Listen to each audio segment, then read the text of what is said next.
नमस्कार दोस्तों, आज फिर हमारे साथ एक्सरो ऑफिसर एनके सूद सर है। सूद सर नमस्कार, आपका बहुत बहुत स्वागत है। नमस्कार, बहुत बहुत शुक्रिया आपका। सूद सर, खालिस्तानियों का साथ देना महंगा पड़ गया ट्रूडो को। अब वो भारत पर हमले की बात तो बहुत दूर की बात है, लेकिन खुद की कुर्सी भी नहीं बचा पा रहे हैं, और साथ साथ में जो खालिस्तानी उनको सपोर्ट करते थे, अब लगता है उनका भी नंबर लगने वाला है। क्या चेंजेस आए हैं वहां पे? सबसे बड़ी रिपोर्ट जो खबर आ रही है वहां से, वो क्या है, और क्या ट्रंप का उसमें कितना हाथ है सूद सर?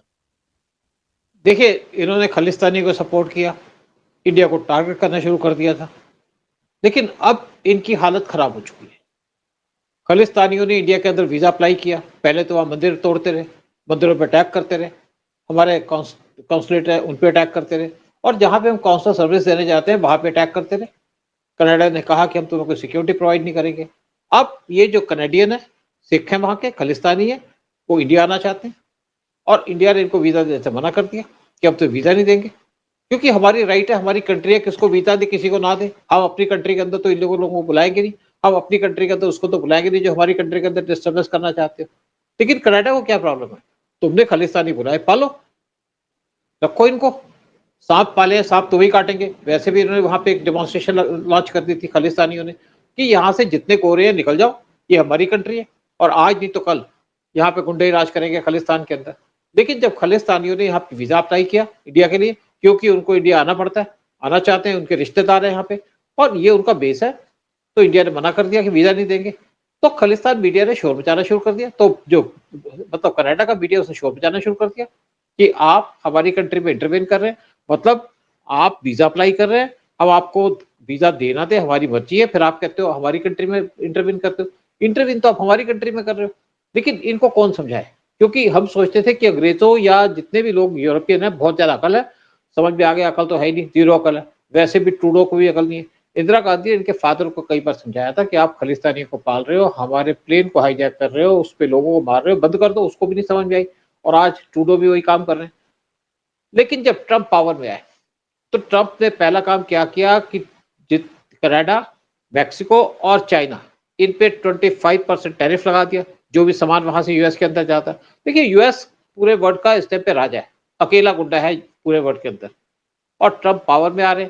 जैसे ट्रंप ने अनाउंसमेंट की तो ट्रूडो भागे भागे यूएस के अंदर चले गए, फ्लोरिडा में चले गए ट्रंप से मिलने, और ट्रंप ने भी कोई मना नहीं की कि आते हो मिल लो। और उनकी मीटिंग हुई ट्रंप के साथ नवंबर 29 को, और उन्होंने मीटिंग रखी एक होटल के अंदर, बारा लागो क्लब है फ्लोरिडा के अंदर, वहां पे मीटिंग रखी। मीटिंग हुई, 3 घंटे बैठे, दोनों डिस्कस की, बहुत से इश्यूज डिस्कस किए, और फोटो खिंचवाई। फिर वहां पे डिनर करते हुए ट्रूडो ने डोनाल्ड ट्रंप के साथ फोटो शेयर की सोशल मीडिया पे, और कहा हमारी बड़ी यूजफुल बात हुई।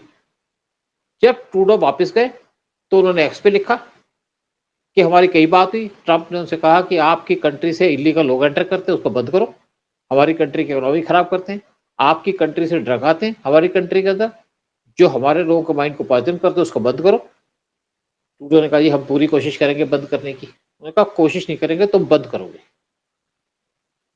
ट्रंप ने उनको कुछ और बातें समझाई, और उनको ट्रंप हमेशा गालियां देते रहे थे। 2018 के अंदर एक G7 की मीटिंग हुई थी, वहां पे उन्होंने ट्रंप ने बड़े एब्यूसिव लैंग्वेज यूज की थी ट्रूडो के खिलाफ।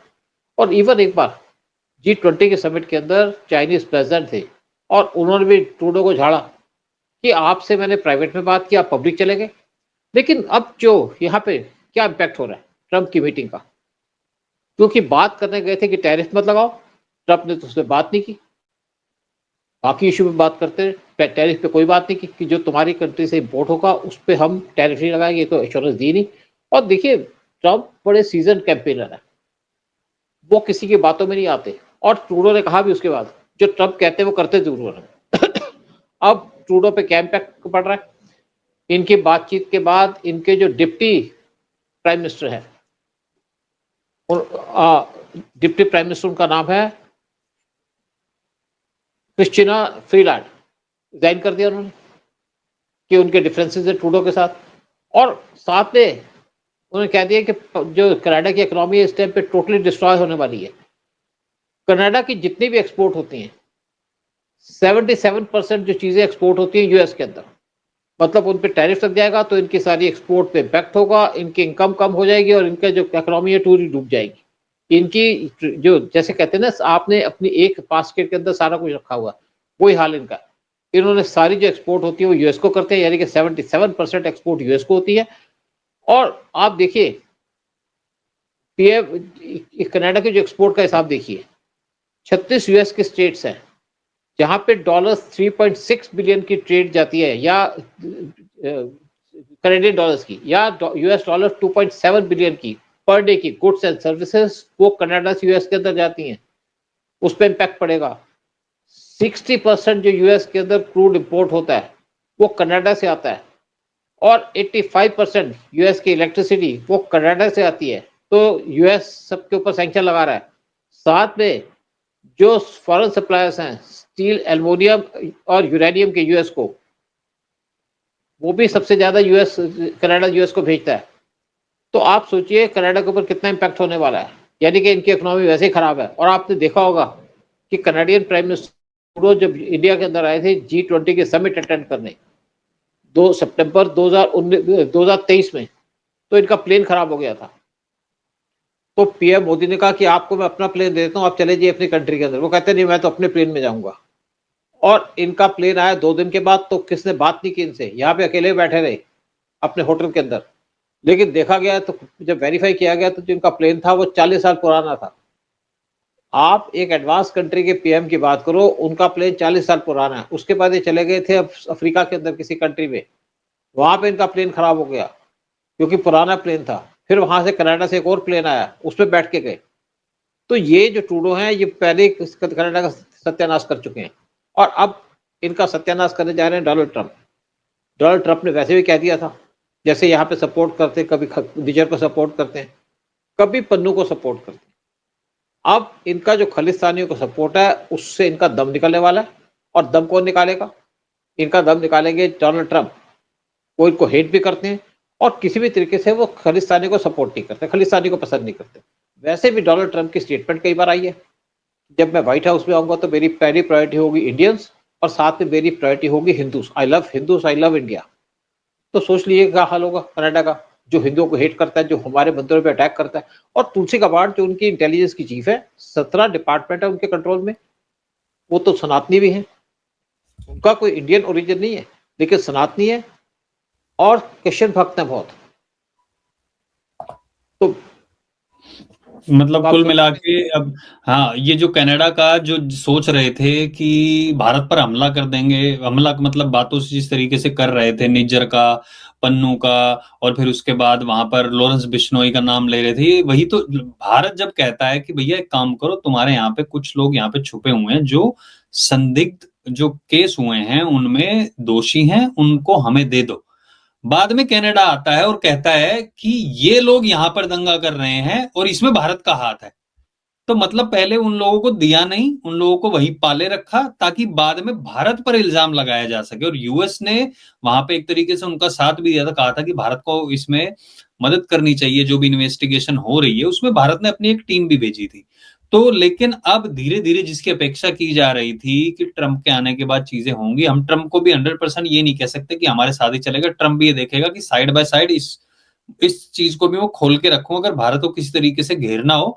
लेकिन इसको पूरी तरीके से इसका निवारण कैसे होगा सूद सर, ये जो खालिस्तानियों की वजह से जो इल्जाम लगाए जा रहे थे, क्या ये केस पूरी तरीके से खत्म हो जाएगा? मुझे इस पर डाउट है। देखिए पहली बात तो है, जो एफबीआई का चीफ था उसने रिजाइन कर दिया, और ट्रंप ने उसको बहुत ज्यादा कहा बड़ी अच्छी बात की आपने रिजाइन कर दिया, क्योंकि इसके अंदर यूएस की डीप स्टेट इन्वॉल्व थी। चाहे पप्पू इंडिया के अंदर हो, वो भी डीप स्टेट का पार्ट है।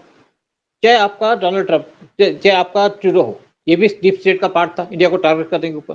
देखिए जो मेन डीप स्टेट का रोल प्ले किया जा रहा था वो एफबीआई के द्वारा किया जा रहा था, जो यूएस की इंटेलिजेंस एजेंसी है। और वहां पे उन्हें पूरा कंट्रोल दे दिया है एक इंडियन को, काश पटेल को।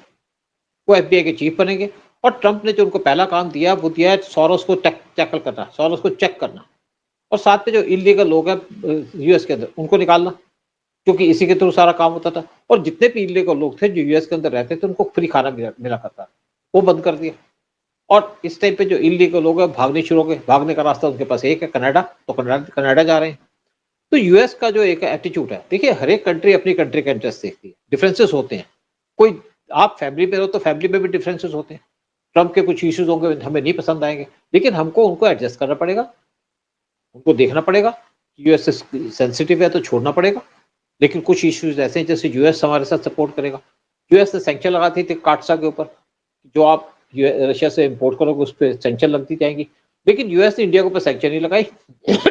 जब हमने S-400 मिसाइल खरीदी, कहते थे आप उनसे चीजें इंपोर्ट मत करो, हमने उनको बताया कि भाई हमारा तो रशिया से कनेक्शन है, हम उनको छोड़ नहीं सकते, क्योंकि हमारी 60% जो आर्म्स की चीज आर्म आर्मी या हमारे आर्म एम्यूनिशन है वो रशियन ओरिजिन के हैं। हमको उनको स्पेयर पार्ट्स भी चाहिए, एडिशनल प्लेन्स भी चाहिए, उसके साथ कुछ और भी चीजें चाहिए, तो हम उनको छोड़ नहीं सकते। उनको छोड़ेंगे तो हमारा सत्यानाश हो जाएगा। तो यह समझ गया कि अगर यूएस चाहता है कि इंडिया चाइना के सामने खड़ा है, तो इंडिया तभी खड़ा होगा ना जब इंडिया स्ट्रांग होगा। और ये बात ट्रम्प को समझाई, ट्रम्प समझ गए, उनके एडवाइजर समझ गए। तो उन्होंने इवन हमारे पे कार्ड साइन लगाया जब हमने S-400 मिसाइल रशिया से खरीदी। बाकी चीजों पे कोई ऑब्जेक्शन नहीं थी, लेकिन हम उन्होंने कहा जी आप ईरान से पेट्रोल मत खरीदो। हमने कहा ठीक है, नहीं खरीदेंगे, क्योंकि हमें ईरान से पेट्रोल लेने में फायदा था, हम रुपये के अंदर लेते थे। लेकिन हमने कहा जी हमें ऑयल की जरूरत है, कहाँ से लेंगे? कहते हम देंगे। तो यूएस ने हमको ऑयल सप्लाई करना शुरू कर दिया। तो देखिए बेसिकली हर एक कंट्रीज के बीच में आपको कुछ ना कुछ एडजस्टमेंट करनी पड़ती है। बाप बेटे के साथ एडजस्टमेंट करता है। ये तो नहीं है ना कि बाप हमेशा बेटे के सिर पे हाथ रख करके उसको पीटता रहेगा। बेटा भी बाप के साथ एडजस्ट करता है, भाई बहन करते हैं, हमें अपने बच्चों के साथ भी एडजस्ट करना पड़ता है। उसी तरीके से कुछ इश्यूज ऐसे होंगे जहां पे ट्रम्प सेंसिटिव है, हम छोड़ देंगे। जैसे उन्होंने कहा कि ब्रिक्स के अंदर आप जो डी-डॉलराइजेशन करेंगे तो हम वो टॉलरेट नहीं करेंगे, तो नहीं करेंगे। लेकिन बहुत से इश्यूज हैं जहां पे यूएस हमें सपोर्ट करेगा। देखिए जब ट्रम्प आए थे तो पहले तो उन्होंने हमको B-52 बॉम्बर्स दिए थे, हमने मना कर दिया क्योंकि हम वो लेना ही चाहते थे, हम लड़ाई अपनी खुद लड़ना चाहते थे। फिर उन्होंने हमको MQ-9B ड्रोन्स की बात की, हमने साइन कर लिया एग्रीमेंट, लेकिन 4 साल तक हमको ड्रोन नहीं मिले, क्योंकि यूएस के अंदर गवर्नमेंट चेंज हो गई और उस गवर्नमेंट का एटीट्यूड थोड़ा डिफरेंट था। हमने उस टाइम पे अपाची एयरक्राफ्ट लिए, इनसे हेलीकॉप्टर लिए, वो हमको डिलीवर हो गए और बहुत सी चीजें की, बहुत से हमारे ट्रेड के एग्रीमेंट हुए, जो डिफेंस के एग्रीमेंट हुए। लेकिन अब ये उम्मीद लगाई जाती है ट्रम्प के आने के बाद बहुत सी डिफेंस की रिक्वायरमेंट है जो इंडिया चाहता है वो इंडिया को डिलीवर करती जाएंगी। बहुत सी ऐसी चीजें हमको रशिया से चाहिए वो हम उनसे लेंगे। बहुत सी चीजें ऐसी हैं जो फ्रांस से लेंगे, तो वो तो चलता रहेगा। कुल मिला के अब यही देखा जा रहा है कि सिर्फ कनाडा ही नहीं, बाकी की भी जो कंट्री जो भारत पर भी एक इनडायरेक्टली हमला कर रही थी, हम डायरेक्टली हमला कर रही थी, उनके ऊपर भी शिकंजा कसा जाएगा, क्योंकि ट्रम्प जो है मोदी के दोस्त है और उसी में साथ मिलकर चलेंगे। बट बहुत बहुत धन्यवाद सूद सर आने के लिए, सारी जानकारी शेयर करने के लिए हमारे साथ। जय हिंद, जय भारत। जय हिंद, जय भारत।